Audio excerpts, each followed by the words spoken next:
ശത്രുദോഷവും ശനിദോഷവും അകറ്റാൻ പറകുട്ടിപ്പാട്ട് സംഘം പന്തളം ശാസ്താ ക്ഷേത്രത്തിലെത്തി. പറ എന്ന ചെണ്ടരൂപത്തിലുള്ള വാദ്യോപകരണമാണ് പറകുട്ടിപ്പാടുവാൻ ഉപയോഗിക്കുന്നത്. പറകുട്ടിപ്പാട്ട് സംഘത്തിന്റെ അരികിലെത്തി പേരും നാളും പറഞ്ഞു കഴിഞ്ഞാൽ പാട്ടാരംഭിക്കും.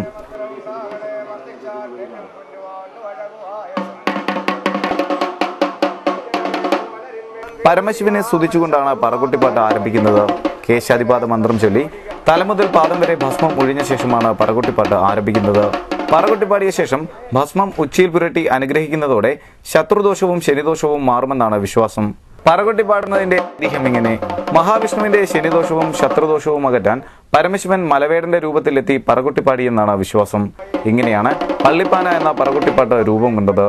അയ്യപ്പന്റെ വളർത്തച്ഛനായ പന്തളം രാജാവിന് വൈഷമ്യങ്ങൾ നേരിടേണ്ടി വന്നപ്പോഴും പരമശിവൻ പ്രാകൃത വേഷത്തിൽ പ്രത്യക്ഷപ്പെട്ട് പറകുട്ടിപ്പാടി രാജാവിന്റെ ദോഷങ്ങൾ അകറ്റി സഹായിച്ചെന്നും വിശ്വാസമുണ്ട്. മലവേടൻ സമുദായത്തിൽപ്പെട്ടവരാണ് പരമ്പരാഗതമായി പറകുട്ടിപ്പാടുന്നത്. മലവേടന്റെ രൂപത്തിൽ അവതരിച്ച പരമശിവന്റെ സ്മരണാർത്ഥം പാട്ടുകാർ എപ്പോഴും പ്രാകൃത വേഷത്തിൽ തന്നെയാണ് പാടാനെത്തുന്നത്.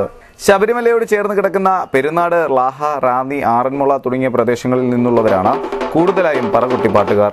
സന്നിധാനത്തെത്തി പറകുട്ടിപ്പാടിക്കാൻ കഴിയാത്ത സ്ത്രീകൾ ഉൾപ്പെടെയുള്ളവർക്ക് പന്തളം വലിയ കോയിക്കൽ ശാസ്താക്ഷേത്രത്തിൽ പറകുട്ടിപ്പാടിക്കാൻ കഴിയുന്നുവെന്ന പ്രത്യേകതയും ഉണ്ട്. ഭക്തിയും വിശ്വാസവും പരമകോടിയിലേക്ക് എത്തുന്ന വൃശ്ചിക മാസത്തിൽ ശനിദോഷവും ശത്രുദോഷവും അകറ്റാൻ സ്വാമി ഭക്തർ പറകുട്ടിപ്പാടിക്കുന്നു.